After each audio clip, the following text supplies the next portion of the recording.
Ce bateau géré par l'Église catholique est un hôpital ambulant. Il sillonne tranquillement le fleuve Amazone au rythme des chants religieux. Sur les rives, les habitants sont impatients. Cette visite d'un médecin est bien souvent la seule qu'ils auront dans l'année. À bord, priorité aux femmes et aux enfants pour des soucis de santé variés. Il est très courant de trouver des bactéries intestinales, c'est à cause de l'eau non potable qu'ils boivent. Et parmi les soins les plus pratiqués, la chirurgie dentaire.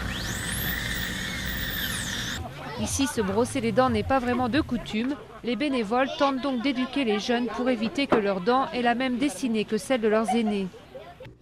Je viens pour me faire soigner la seule dent qu'il me reste.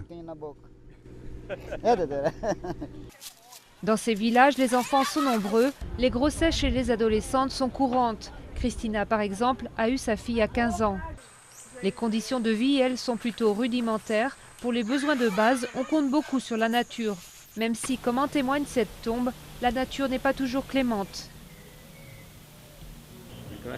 À chaque fois que le temps change, il y a des cas de fièvre, des choses comme ça. Au bord de l'Amazone, les besoins des habitants sont énormes, mais l'inaction de l'État ne fait pas partie des conversations. On est juste là pour donner l'occasion à ces populations de se faire soigner. On ne se pose pas la question de l'absence de services publics dans la région. L'hôpital ambulant se met à flot 3 fois par semaine.